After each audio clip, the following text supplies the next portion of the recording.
Saludos, hoy mi historia trata de una preciosa joya de la princesa Ella de Hesse. Permítanme decirles de entrada que la princesa Ella de Hesse estaba de soltera, y después de su matrimonio se convirtió en la gran duquesa Elizabeth Feodorovna. Comenzaré esta historia con la boda. Ella en su boda, como recuerdan los contemporáneos, estaba realmente magnífica. La gran duquesa lució el pesado atuendo tradicional de una novia Romanov.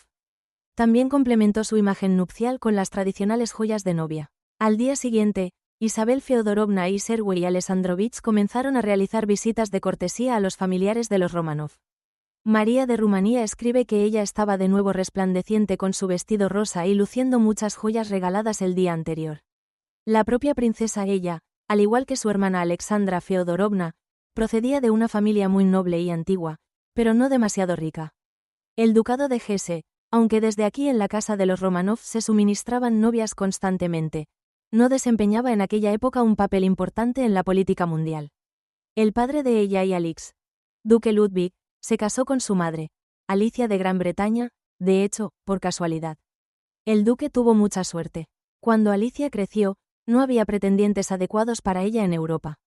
Algunos de los príncipes, reyes y duques eran aún jóvenes, otros viejos, otros estaban casados y otros profesaban el catolicismo. Así que Luis, de hecho, resultó ser el único partido posible para Alicia de Gran Bretaña. Con la llegada de Alicia a la patria de su marido, se abrió una embajada inglesa en Darmstadt. El peso del ducado dentro del imperio alemán y en el mundo aumentó después de esto, por supuesto. Pero aún así, este pequeño ducado no desempeñó un papel especial en la política. En la casa de Luis sus hijas vivían muy modestamente. Las niñas, incluida ella, se vestían solas por la mañana, sabían ordenar y barrer sus habitaciones, etc. Incluso la mesa de las princesas de Hesse era escasa. Después de que Alicia de Gran Bretaña muriera de difteria, su abuela, la reina Victoria, tomó parte activa en la educación de las princesas de Hesse. Ella y sus hermanas vivían periódicamente en Inglaterra o en casa de su padre en Hesse. La vida en Gran Bretaña, por supuesto, era más cómoda y acomodada que en Darmstadt. Sin embargo, y siendo la reina Victoria una puritana, las nietas especialmente no se malcriaban. Por supuesto, su padre y su abuela dieron ella en la boda regalos caros, pero sobre todo la princesa dote tuvo que, como lo fue, en principio, y era costumbre en el Romanov, para recoger la emperatriz María Feodorovna. ¿Qué es exactamente presentó la esposa de Alejandro y ella? Sigue siendo desconocido. Pero María Rumano escribe que la dote de la princesa era lujoso. Por supuesto, dio a los Romanov ella y joyas. Por lo general, en la boda de los miembros de los familiares de la casa reinante presentado tantas joyas que tuvieron que ser colocados en un gran escaparate separado, en el que ellos y admiraron los invitados. Lo más probable es que ocurriera lo mismo en la boda de ella y Sergei Alexandrovich. Por supuesto, el gran duque Sergei Alexandrovich también hizo regalos a su novia. Entre estos regalos se encontraban, entre otros, esmeraldas de Catalina la Grande, que al parecer fueron regaladas al príncipe por su madre, María Alexandrovna. A partir de estas esmeraldas, Isabel Feodorovna encargó para sí dos magníficos juegos de joyas. El gran juego de esmeraldas de la gran duquesa es hoy muy conocido. Tras la Revolución, este parure entró en el mercado europeo y pasó a ser propiedad de la reina María de Rumanía. El segundo conjunto es menos conocido, pero no menos espléndido. Este conjunto incluía solo dos elementos: pendientes y una lujosa joya en cascada. Según los recuerdos de los contemporáneos, brillando a la luz, Isabel Feodorovna combinaba a menudo elementos de sus dos conjuntos, grandes y pequeños entre sí. La joya en cascada de la gran duquesa era una guirnalda de 3 pisos, en cuya elaboración se utilizaban 31 grandes esmeraldas cabujón en forma de gota, así como muchos diamantes. El armazón de esta joya era de oro y plata. Los 3 cabujones más grandes estaban engarzados en hermosos diamantes con un diseño floral. Estas esmeraldas podían retirarse de la guirnalda y lucirse como broches. Las demás esmeraldas de la joya se complementaban con remates de hojas puramente rusas y estaban montadas en cadenas de diamantes. Estas piedras también eran desmontables. Según los recuerdos de los contemporáneos, Isabel Feodorovna decoró una vez su kokosnik con estas esmeraldas. Las piedras cubrían el kokosnik casi por completo, por lo que la joya tenía un aspecto inolvidablemente bello. Según los recuerdos de los contemporáneos, la parte superior del fleco también podía separarse y llevarse como una joya independiente. Para los pendientes de parure, El maestro utilizó también esmeraldas en forma de gota con una cubierta vegetal. Estos pendientes le encantaban a Isabel Feodorovna y los llevaba a menudo. Probablemente se preguntará: ¿dónde están ahora estas joyas de parure?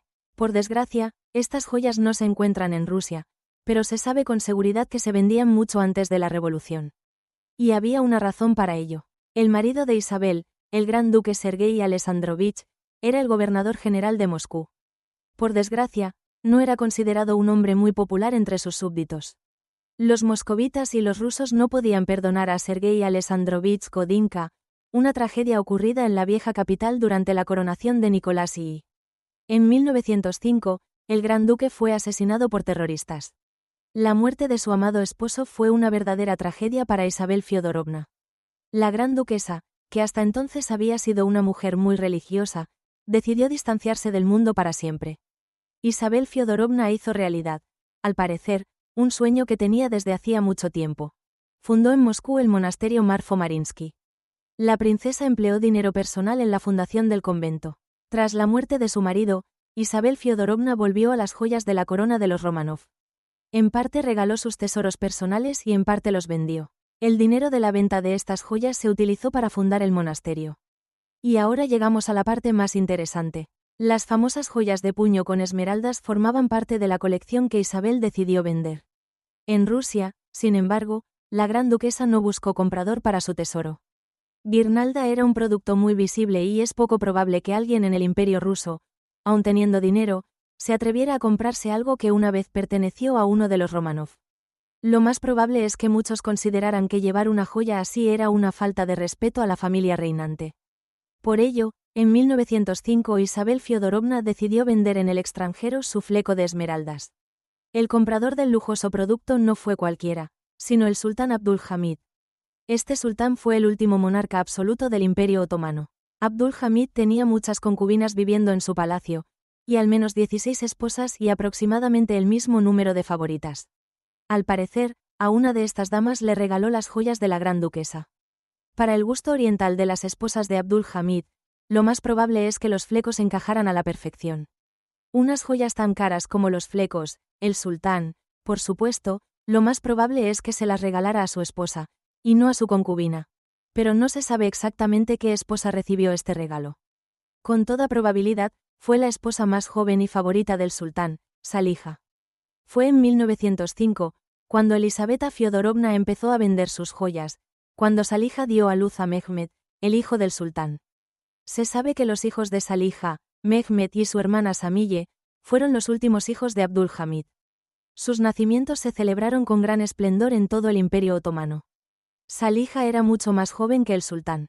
La diferencia de edad era de 45 años. Sin embargo, Abdul Hamid, como escribe el historiador Chagatai Ulusey, dedicó a su joven esposa muchas atenciones y regalos.